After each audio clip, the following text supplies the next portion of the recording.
So everybody, thank you again for joining. Sorry for the confusion in the room. Just moving forward, just stick with the program. You know, the program is always right, and we'll keep it that way. But without much further ado, I have the amazing BAFTA winner, PC Williams,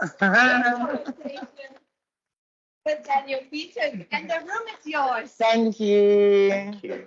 Oh, I like it. Amazing. I'll take it. I mean, I feel like we should have like some fanfare, like it's you at Coachella. It's the whole Beyonce smoke lights. Oh, where are my smoking lights? Yeah. We just started now. Oh. I was like, huh? So less smoke and mirrors. Actually, no, more of it. Yeah. Well, yeah. I mean, before we start, I did want to say thank you to everyone for coming to join our conversation, and I hope that it's a conversation amongst us all as opposed to just me and Daniel, although we can talk for days, but I feel like you guys might have something interesting to add, and I know that there's loads of options of things that you could be doing, so I really appreciate you all being here to listen to what we have to say, so thank you. And that's both online and in person. Of course, online counts too. I'm your supporting act today. Like literally, I feel like the Kelly or the Michelle right now. It's I'll fine. give you Kelly. Fine. Normally I just have Beyonce. Welcome to today's talk, which is Unseen on Screen Costume Design, or a focus on costume design. As we've heard, we're joined by the wonderful PC Williams, who recently won a BAFTA. How was that actually? Surreal. It was, so I was chatting to Heather outside, and because I was saying how I've not been in this building since I stopped teaching. And I think I stopped, my last year of teaching was the first lockdown, and I realized I just didn't enjoy that way of learning or teaching, and so it just wasn't for me. And also I was just I had lots of like shows that I was working on, and it just, the time-wise didn't work, but so we were saying it's three years ago. She's like, so in 3 years, you've gone from starting a career to winning a BAFTA. Right. And I was like, yeah, actually, that's kind of what's happened. So it's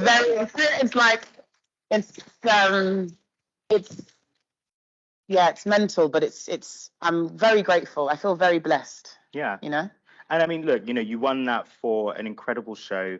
We Are Lady Parts on Channel 4, or which aired on Channel 4. Are there any other awards that you're looking at in your sights? Babe, EGOT. Listen, you don't want me to start speaking into my future because it's massive.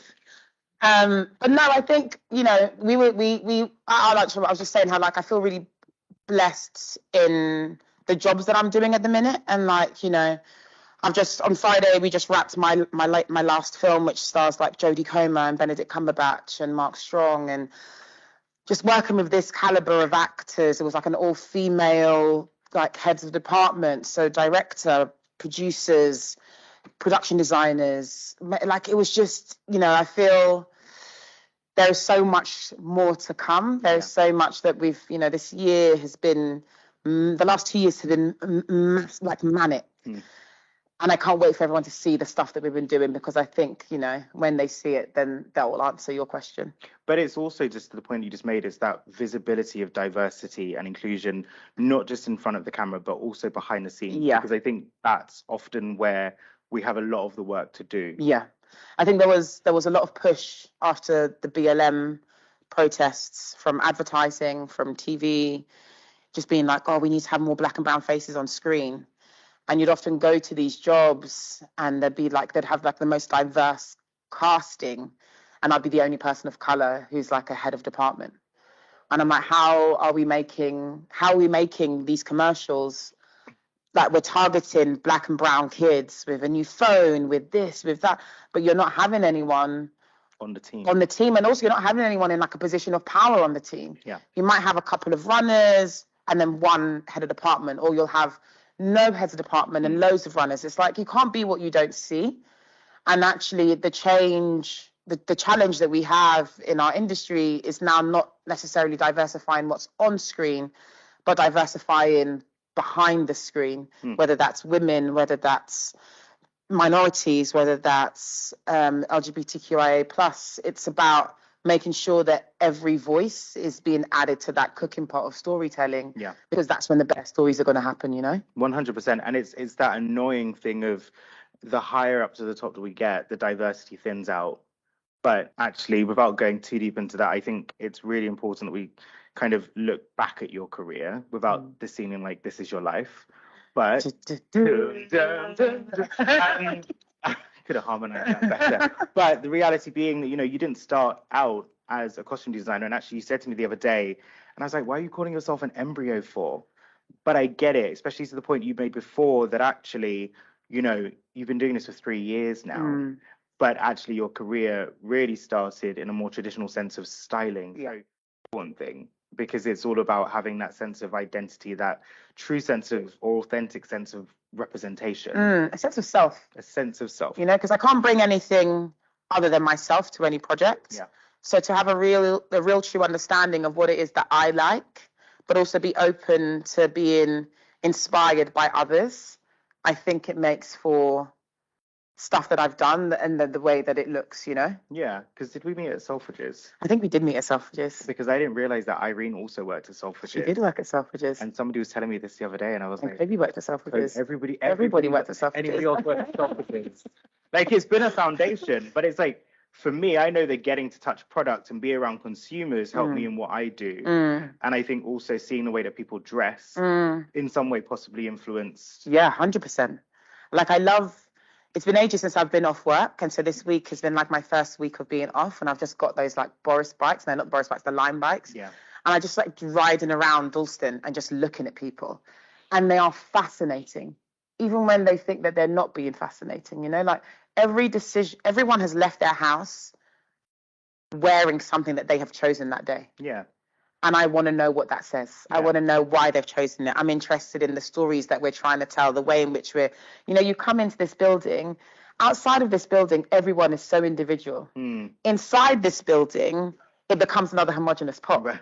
Do you know what I mean? But it's like from your own home space to getting to that space where you all get to create and be creative together. You are telling the world, this is what it is that I do, and this is how and so I love just getting to like watch people and like look at what they're doing, how they move, and yeah. I mean, I thought self-conscious leaving the house in this cardigan today because I was like, is it too much walking through the streets of Peckham? Right, like literally, like people sometimes look at you like you're the Antichrist because you're wearing something that they don't necessarily understand. So even though it's just a simple pink cardigan with an Argyle print, I was like, oh my God, are people looking at me? But then actually I got to the office and I was like, forget it. Yeah. Like, I don't care about anyone else's opinion. You like it. I like it. And I paid a lot for it. But kind of now going into your space of being a creative director, how would you describe that as a role? Costume design. Sorry. Costume design. Although I could be a creative director. Well, you might maybe in the future. Next time. How would I describe my role? My role, within the context of film and TV, because it's different in different places. Within the context of film and TV, my role is to help interpret a script to bring a character to life. So I work alongside the director, the production designer, the hair and makeup designer, and the actor to flesh out this being that starts off as words on a piece of paper, and they become a living, breathing human on the screen. And so it's my job to help make those decisions that create that individual. And I'm always like really reticent to say that I'm a costume designer, because although I design costumes, I actually curate wardrobes. I curate a character's wardrobe, and then we build their costumes from that wardrobe of stuff. I take my styling background into how I make my costumes. And I do everything in reverse. Like all of my illustrations are done at the end of the film, and I choose my favorite costumes to then illustrate. Be like, yes, this is the design that turned out into this. I'm like working back. But I said, my team, we buy so much stuff and we cull it in the studio, and I take, a rail and a half into an actor, and we just start talking about through my boards and through the pieces, and we pull out the bits that we like, and the bits that they don't like get shoved, and we start to build outfits based off of those selects. And then we meet again in a couple of weeks when I've had a bit of time to think about their response, to think about my response in hindsight. What do I like? What do I think's not working? What feels too loud? To then go back to the production designer and talk about the sets, the locations, What is their home space like? What kind of colours are you using on the wall? What's their sofa like? Mm. What is hair and makeup? What are you thinking about the haircut? What does that say about the person? Is someone in a mullet really going to wear a suit, or is someone in a mullet more likely to wear a leather jacket? Like those sorts of things. Then we come back and we start to really hone in on who this character is and how we want to collectively tell their story. And who has like the final say on a costume choice, as it were? So I think that's a really hard question to answer, because I don't think it's about who has the final say. I know that nothing goes on screen that I hate. So nothing's going to go on screen that I don't like, regardless of whether everyone else likes it. Because at the end of the day, it's my costume design. Yeah. But it is a collaborative thing. So I might not necessarily be 100% about this particular costume, but there's no point about me fighting about something that's on 1/8 of a page that you're going to see for all of 3 seconds. Yeah.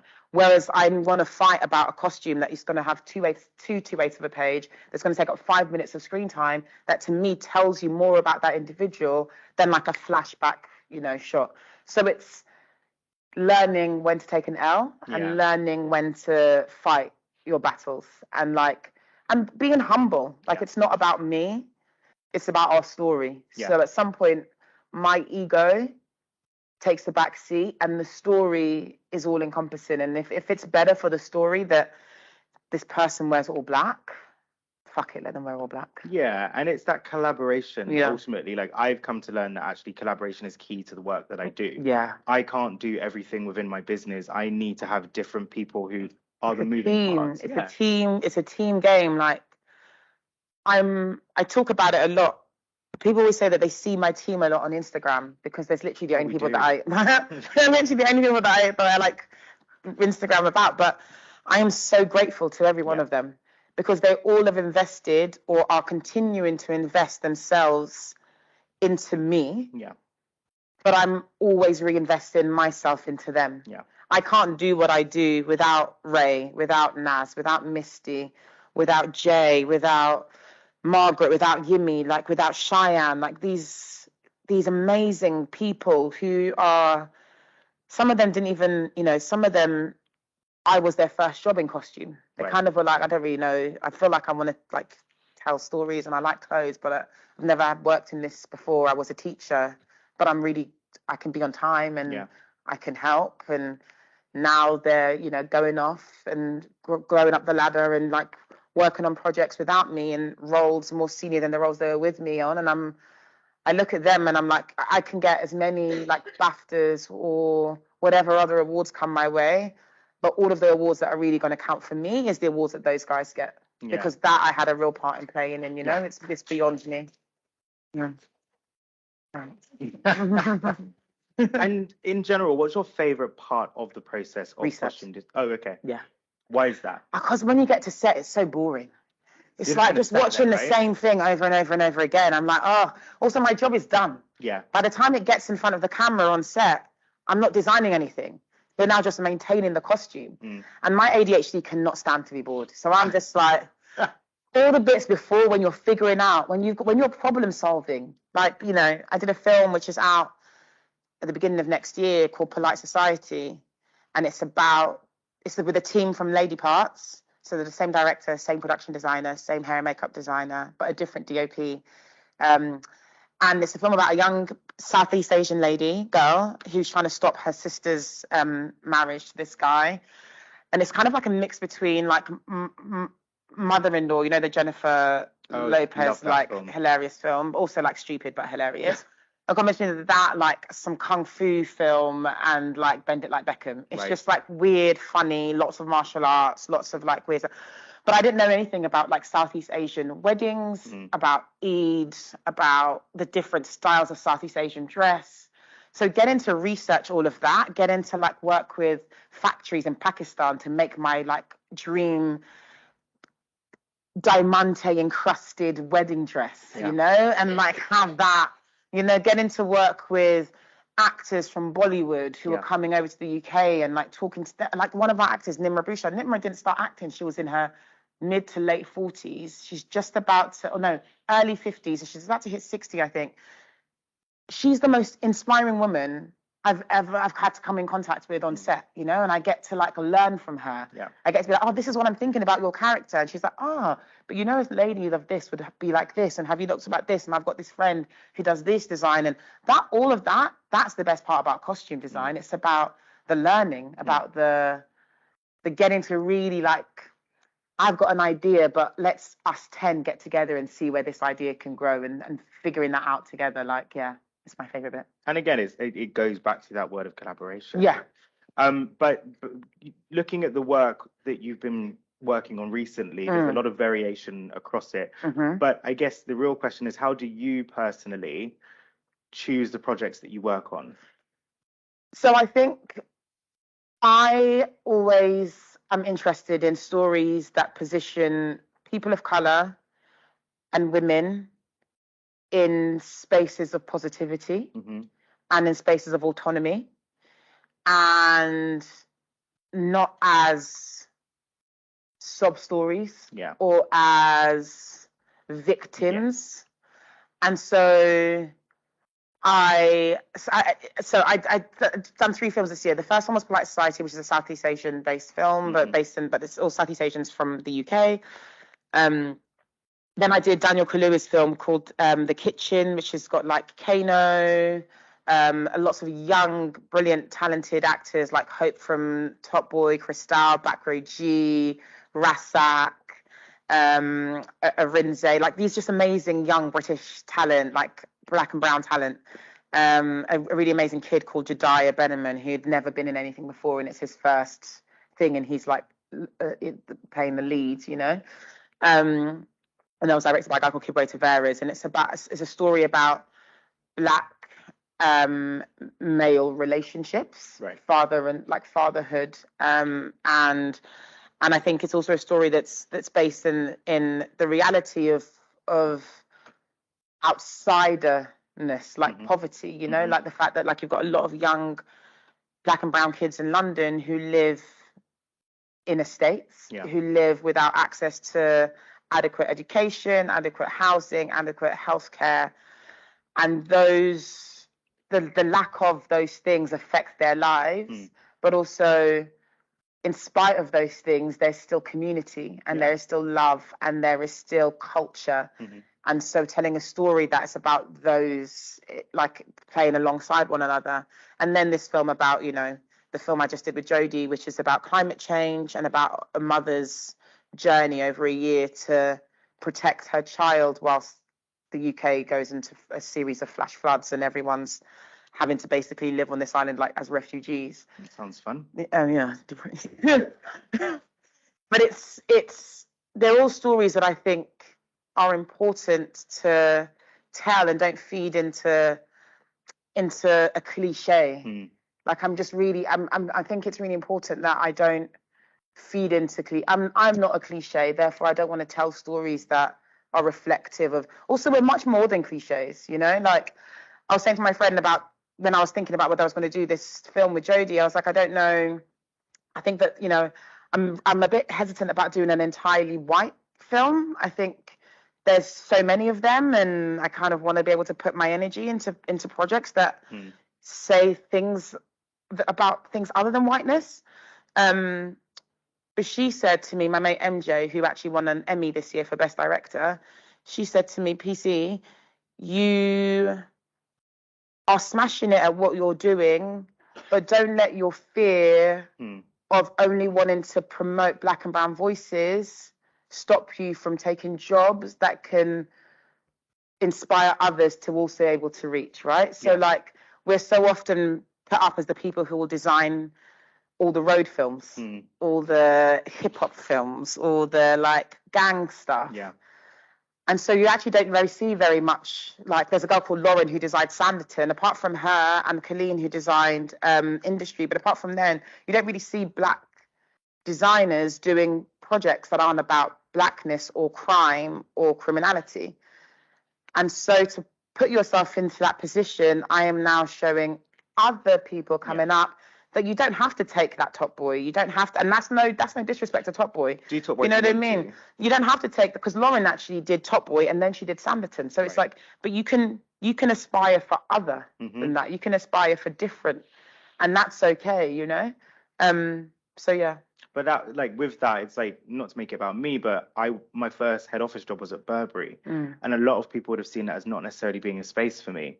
But that's the foundation of my career, because actually I still dine out on that. Like, genuinely, I still eat out on the fact I went to Burberry. But like, that was a positioner for me. Yeah. That opened me up to different types of people in the work environment, the work environment in general. And I think that's so important because it pushed me further. You're taken out of what's comfortable. And actually, the only way you can grow is by being uncomfortable. Yeah. So too often we stay in a place that's really comfortable for us. Like, you know, I could have carried on styling with music artists and doing that, you know, like with my eyes shut. Yeah. But there's no real growth for me as an individual. I love the fact that every day I get to go into work and I don't know what's going to happen. Yeah. I don't know like what problem's going to come out my way. I don't know what sort of like nonsense someone in my team is going to tell me that's just going to push me over the edge. But like, I'm ready for it because I know that every day I'm living, you know, and every day I'm getting to perfect this one life that I've been given, and I get to perfect it by making mistakes, but by trusting that, like, if I trust the process won't fail me. And the mistakes are a learning opportunity, to be fair. Always. Like, you know, I've had a company that failed, but like, to be fair, you get back up and it's like, great, that was a learning point. I know what not to do. All of the things that happen that allowed your company to fail, you won't make that same mistake again. Yeah. And you will learn, okay, so if that's how I did it this time, I'm going to make sure I don't do that, but also take what I've learned from that. Like, I need to do it like this instead, you know? Exactly. Yeah, failing I don't think that anyone, you know, is perfect. And I think that we put a lot of emphasis on being perfect. And I think what I really like about the job that we have is that it's not perfect. Every day is like, there's some other fuckery. Yeah. And it's like, okay, but that's fine. This is not the end of the world. What solutions do we have? How can we fix it? Our actors told you they're a size 8 and they come to your studio and you're like, sis, if you're a size 8, I'm a size 00. But now that you're here, we have to make something work. So like, what are we going to do? You know, like and that happens all the time. People love to lie about what dress size they wear. Yeah, I do. I'm a 2. But I'm like, I'm going to know when I see you. Exactly. And then you're going to have wasted like loads of time because nothing's going to... energy. Someone actually said to us, they said that they were a size 8, 10, and then they came and they were about a 14, 16. She was like, oh, do you know what? It's been locked down and I haven't really just like, I've just been wearing tracksuits. I've not actually noticed. And I was like, okay, great. Okay. So yeah. Cool. Okay, we're gonna slightly shift the tone or the topic of the conversation slightly to looking at the industry, especially as with you being inside. So next question for you is, why do we see a lack of ethnic or underrepresented talent in this space of, you know, costume design, in your opinion? I think a lot of it is access. So I think once you're in the industry of costume design, it's really easy to go from one job to another job to another job to another job because it's about word of mouth, right? If you're good, if I've got a good trainee and I know that my mate's about to start a new project and they're looking for a trainee, you should take my trainee. She's amazing. We're just about to finish. I can actually let her go a week early if you wanted. It's about, but until you actually get into the space, it feels really alien and it feels like you're on your own and there's no one around who can help open any doors. So I think a lot of it is about access. A lot of young Black and brown people, and I do a lot of mentoring, they don't have the access to professionals who work in industry to even just have a conversation. Because like, I've just finished my degree and I'd really like to go into costume design, but I don't know like what to do. And I'm like, have you looked at like trainee roles? Have you looked at screen skills? No, what's that? So there's also the education. And I think like until recently, costume design was looked at as like the ugly sister of fashion design. Oh God! And I remember, and everyone in here is going to know that this is true. But you would be on the fashion program or the design program, and you'd like think that you've come up with something really amazing, and a teacher would be like, "That's costume, not fashion," and you're like, "What do you mean?" Yeah. It's like it's come from my mind. But there is a thing of like sometimes people look down on costume because it doesn't seem as fabulous as fashion. But I think that the world of costume and the types of shows that are being made lend themselves well to people who aren't going to take that period approach to design, who want to have a more of like a fun, eclectic approach to things. And so I think within education, we can do more to enable people to know that there are other routes to take. Yeah. And that costume doesn't just mean going and working at the theatre, but costume can be for screen, and it can be subtle, and it can be designed. You know, you look at films like I Am Love, like so beautifully designed and so quiet, but that is costume design at its most perfect. Yeah. You know? So I think a lot of it is about education, it's about access, and then there's the monetary like stuff, right? So a lot of productions now won't have unpaid internships because everyone who's working should be paid because that's just common sense. We've all got bills to pay at the end of the day. So, but there are programs called trainees, like skills programs, where you get paid £650 a week to go onto a set and to learn from a costume designer, a supervisor on the floor. If people knew that that existed, and so many of those pockets of money are set aside specifically for black and brown kids. If they knew that that existed, you'd have more people going in. And then there's the final thing, which is feeling alienated in a space. So it's one thing to finally get your leg in the space, but then there's no one who looks like you there. Yeah. So you're placed in an entirely white team, entirely middle-class team. Yeah. And no one can assimilate with you. No one gets your jokes. No one gets your references. You're kind of, you're too loud. It's like, I'm not being loud. I'm just talking in my regular voice. Yeah. You know, like those sorts of things. So we as POCs in the industry need to do more with employing other POCs. So like my team is never less than 50% POC. And actually I say 50%, it's a lie, it's probably about 70%. Right. And like, I noticed, the other day I was like, I don't have any straight men working for me.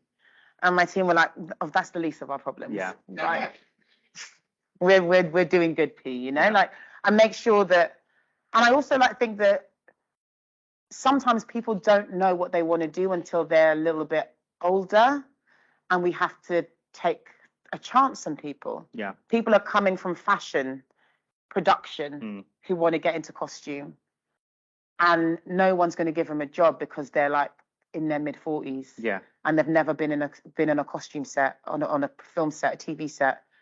Come and work for us. Come work for me. And it's like, it doesn't mean you can't pivot just It doesn't because mean you can't pivot, because you have skills. You've had a job. You've had a career. Yeah. Your whole life. Yeah. You now just want to make a change. Yeah. It takes someone taking a chance on you to get you in, you know?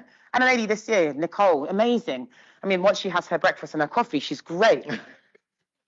And she's like the most hardworking woman. I want to say mid-40s, could be older because she's got incredible skin.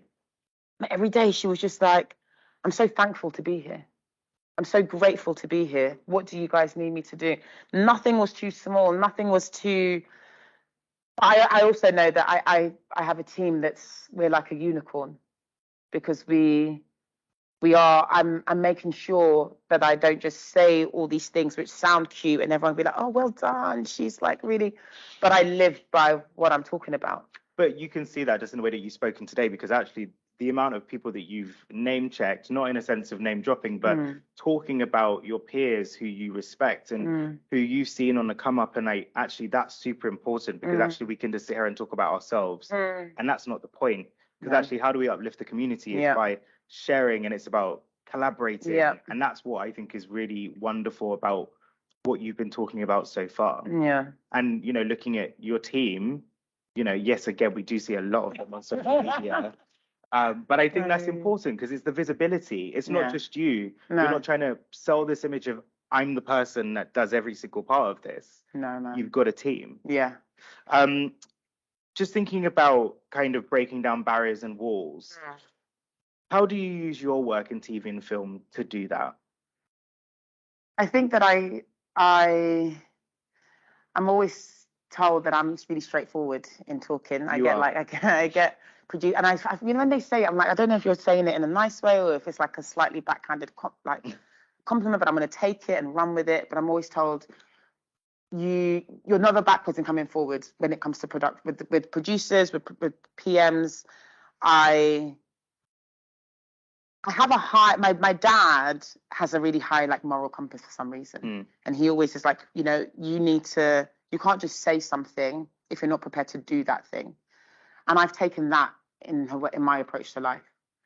I don't just say, let's make sure we're hiring more people of color, more young, more people from backgrounds that aren't anything to do with what it is that we're doing, but who have an interest. I'm actually doing those things. Yeah. There are things that and I think I take that from my years of teaching here.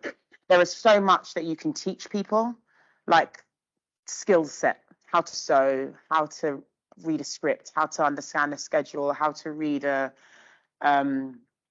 call sheet, how to communicate with actors and to be respectful, but also be felt, how to take up space. But I can't teach people how to have an initiative. I can't teach people how to be interested. I can't teach people how to have a passion for something.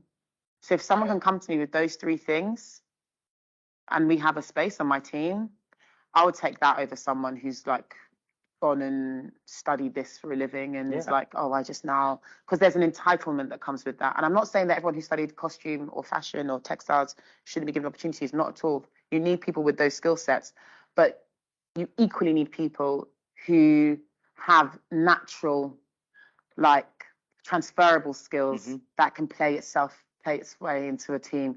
We are constantly talking to actors. If my actors have a really horrible conversation with it, if my team has a horrible conversation with an actor in the morning, that actor's thrown for the rest of the day. Yeah. And that's on us. So someone who's got good people skills, who knows how to have a chat, but also knows how to read a room and be like, they're not in the best place today. So I've just left their costume in and I'll just check them on set. That's the kind of thing like we need. You having your desk at the other side of your new office where you're like, I need to be left alone. I'm such a hermit. It's fine, we like that. But again, it's like it goes into what you're saying about the woman who's in her 40s and she came with this hunger and this thirst and this drive. And that's what I want to see from people. Like you can have all of the credentials in the world, but unless you turn up correct and with a desire to do your best, don't come at all. And some humility. Yeah. Because, you know, there's people always drinking cups of tea. Someone's going to have to wash those cups. Yeah. You know, I'm as likely to wash cups as I'm as likely to ask someone else to wash cups. I'm not the kind of person who won't do what if I'm saying the dishes are done, can someone do the dishes? The same way I'll be like, the dishes are done, I'm just going to do them. Yeah. And everyone's like, oh, one of my supervisors was like, oh, no, people will do it. I was like, no, everyone's got stuff to do. Yeah. I can take 5 minutes out and I can do it. You know, but I've had once where someone was like, oh, no, but my nails. And I was like, sis, really? We want to talk about nails? Okay. But you won't be back tomorrow. It's as simple as that. No, but it's like you've got to have that realness. Yeah. And actually getting your own, like as somebody going into work, have the right mindset because people remember you for the things that you've done in the wrong way. Yeah. Like you want to be remembered for the great things that you do as an individual, the way you come up to work. Yeah. Correct. Because those are the people that actually 10 years down the line, you're going to go, do you know, we've not worked together for ages, but I remember that person being so good, so incredible. And it's just, you know, when I got my job at Burberry, that was only because I'd worked on the shop floor at Selfridges for 3 months. I went to the VM team and said, can I work with you for 1 day a week for free? Because I'm already on the shop floor. Yeah. And I got to learn about the industry for 3 months. And then somebody put me forward for a job at Burberry that I had zero experience for. But I got it because I walked into that room and I was like, I'm hungry for this. Yeah. And again, like that's now the foundation of a 17-year career. This is what I'm talking about. Once you've shown up and shown that you can contribute, it's so easy to remain employed. Yeah. Because word of mouth will travel. The same way someone put you forward for a job, it's the same way my assistant designer, Misty D. Griffiths, I got called, BFI are doing a film, it's like a 1.5 mil film with a young new director. Could I think of anyone who I thought would be good to design this film project? And I said, you know what? If you're wanting someone to step up, Misty's amazing. Yeah. And like, I'm waiting to find the right job for her to do her first design job on. Like, if you want, like, I think you should reach out to Misty. Misty's now designing that film. Right. And they start shooting a week on Monday. You know, because if you don't know you don't know the opportunities that are going to come your way via someone else. Yeah. All you can do is put your best self forward every day you step out. 100%. You know? And I mean, to be fair, I should say to Misty, I'm basically helping you design this job because you're calling me every day, asking me, what should I do about this? Or what do I do? And then the producer's asking me this. I'm like, woman, you now have to start making your own decisions because I'm on holiday. Yeah. I'm like trying to take some time off. Yeah. But yeah.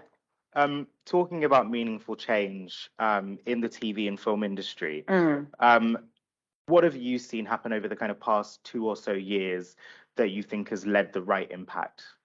So there's a group called the Black Costume Network that started during lockdown, and it's actually really amazing to be in a virtual space with other people like me who are doing this thing as a job. Vivienne won an Emmy this year for The Great, which you supervised. Oh, cool. And it's, you know, every there seems to be so many of us working.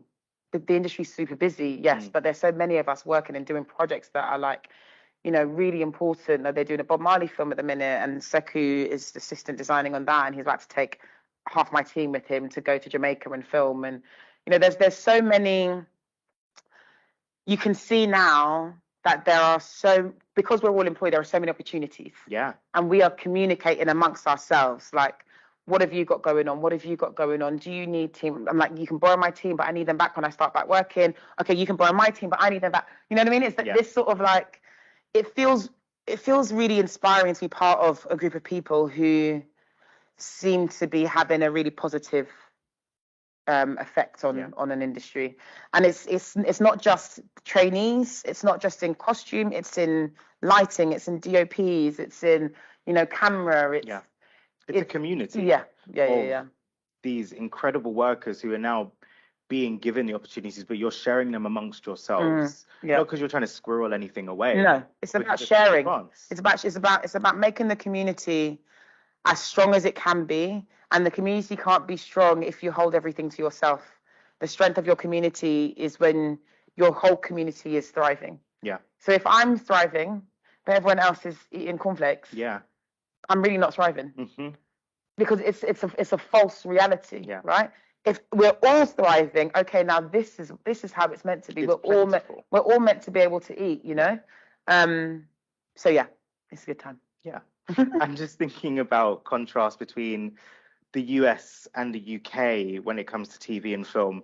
Do you think that there is much contrast in terms of, you know, behind the scenes about the differences that are being made?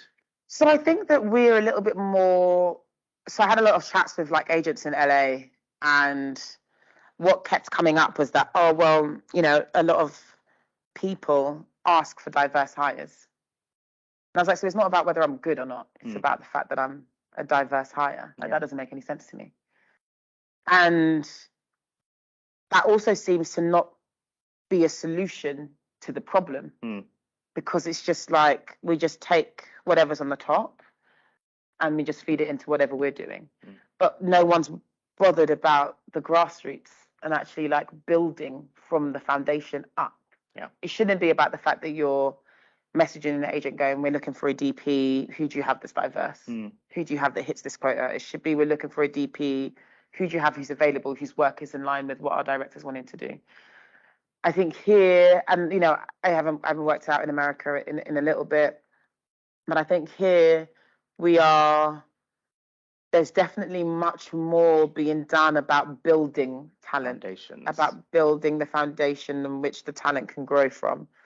And that's partly the production companies who are taking it upon themselves, but also with their like diversity quotas that they have in their fucking like agendas for the year or whatever, but also the heads of department taking it upon themselves. A really good friend of mine, Ali Panku, she's the director. She always has a shadow director with her. Okay.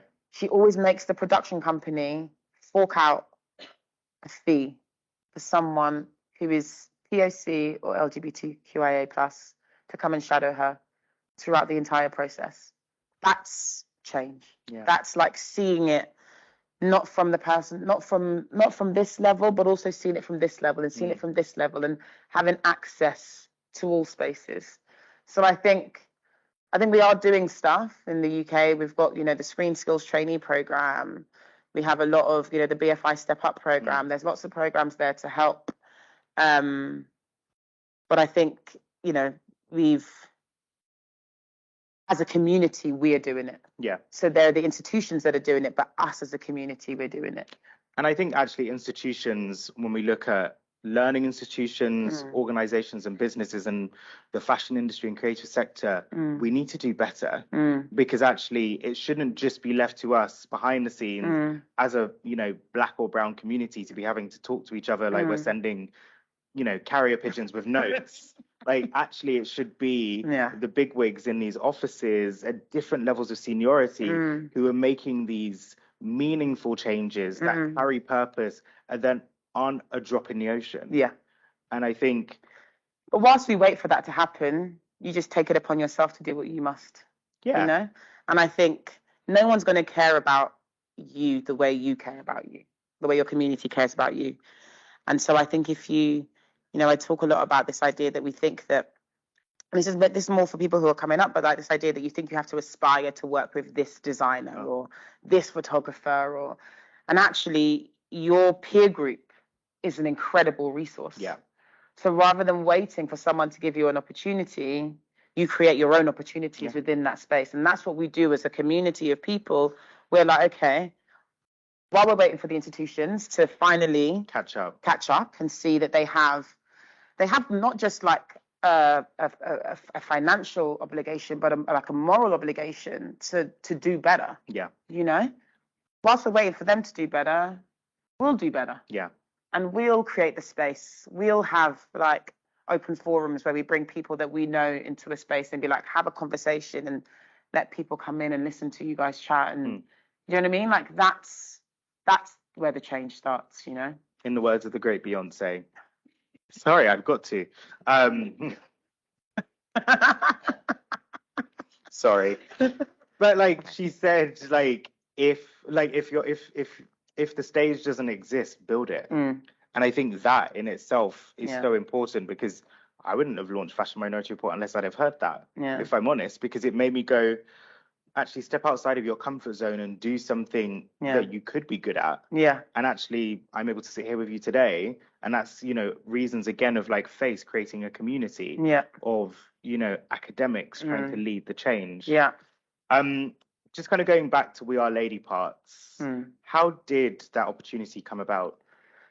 I met Nida through a friend of mine who's a production designer, and we met, had a meeting, really vibed. I got the character profiles from her of the main characters from the show, and I put together a deck and I sent it over. And next thing we know, here we are with the show. I think it worked really. It was kind of like one of those meetings of being in the right place at the right time to connect with someone. I'm very great. I mean, I love Nida. Nida's she's got an amazing mind and she's so unassuming. Yeah. And the most collaborative of directors that I've worked with. She has an opinion, but she respects what it is that we all bring to the table. And so you feel like you're cradled to be your best self, But you embody that. Oh, well, thank you. What time is it? We've got one more question for you, and then we're done. No, you've got somewhere to be. No. Not that I've got somewhere to be, but I do wanna open up to these guys because I would like to. Fine, actually, yeah. So instead of me talking or you answering, does anybody have a question from the audience? Oh, crickets! Come on, guys. Dig deep. Find something. Oh, there we go. Hi. Good to see you. Thank you very much.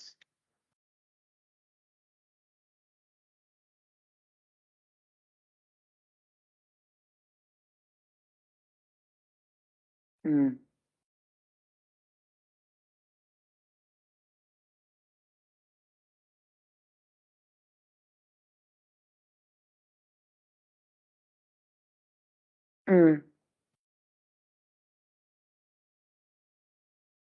Mm. Mm. Mm. So when I decided to quit my job here, the underlying thought that went through my mind was, who would my kids go to now?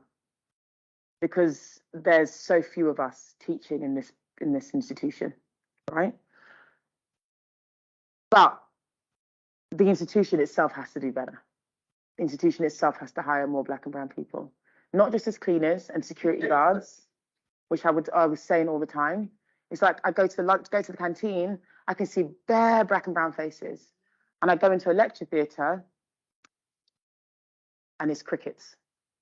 So I think the institution has a responsibility, but I think we as tutors have a responsibility to our students. And part of that is going, I'm not necessarily the best person to talk to about this problem, but I can introduce you to this person who might be able to help. At the time, a lot of students were coming to me, but David's part of FACE. Bernie Yates, who works with the Widening Participation Programme, is an amazing resource. And sending them to places where those individuals might not be able to help, but they are trained in the resources of where we can find help. I think sometimes we have to remember that we can't do everything. I can't be tutor, I can't be big sister, I can't be mum, I can't be best mate, I can't be. So I can't be therapist. When you recognize the limitations to what it is that you're able to offer, understanding that there are spaces here that have been created to help when students are feeling like they're not being seen, when they're feeling like they're not being heard, when they're feeling like they're being subjected to erasure of some sort based on like what they look like, how they present.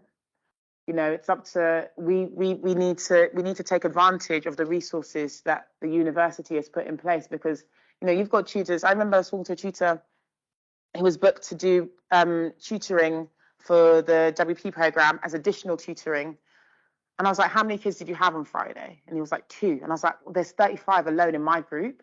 And I know that we have loads in Helmut's group. But why are they not coming? They didn't know that he was there for them to go and see, And so we have to, but he's still being paid to be there every Friday, whether it's one student who turns up or 40 students who turns up. And so we've got to take advantage of the resources that university has put in place to help give students the confidence to deal with. I mean, no one can ever really, dealing with racism is not something that you have like confidence in doing, but to have the confidence to speak their truth. And I think that's about empowering people. And by signposting them to where they can go to feel empowered, their truth can come out. And once that's out, we can do better to help, build bridges, make changes, all of that sort of stuff. Yeah. Any other questions in the room? First, congratulations. Thanks. PC was, I think, 2 years ago. I was. And just seeing your journey, I think, is amazing and inspiring. Thank you. And what I want to ask you, so you've made the transition from working in textiles and knitwear and moving to a completely different area. What kind of gave you the confidence to move into that space? Because obviously it's transferable skill, but you're using a different eye. And also, what is the importance of, because I haven't worked in costume design, so of having that representation there, telling our stories. What's the importance of having, you must have come against some different situations, but what's the importance of having yourself as a Black costume designer in that space, with telling those important stories? So I think, so the first question, how was I able to move across? There's only one me. And I believe that with my chest. And I say, no one else does or can do what it is that I do or will do. So if you have that confidence in yourself, if I wanted to, I can go and try to have a career in something totally different. Because I know that if it's something that I've chosen and I apply myself, I will succeed. So there is that. I have this unwavering confidence in self. I didn't necessarily know a lot about costume design. I know about clothes. I know about stories. I know about people. I know about working as a part of a team. And I know about taking the lead on something.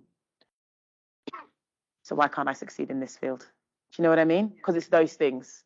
I just have to be aware of those 5 things and boom, I'm good. And so whether it was going from designing textiles to designing costumes, I'm using the skills that I've always had. I've always been someone who likes to chat. Ask Bernie, she'll tell you. We'd go into our crits and it would be like, you know, ask my students, they'll tell you. So talking is no problem. Having ideas is no problem. Breaking down other people's perceptions of me is no problem. You know, I had a tutor in this building who genuinely, me and her could not see eye to eye. She didn't understand what I was coming from. I couldn't give a shit about her opinion. It was very much a two-way street. If I now believed what she believed about me, babe, I'd be stacking shelves in Sainsbury's.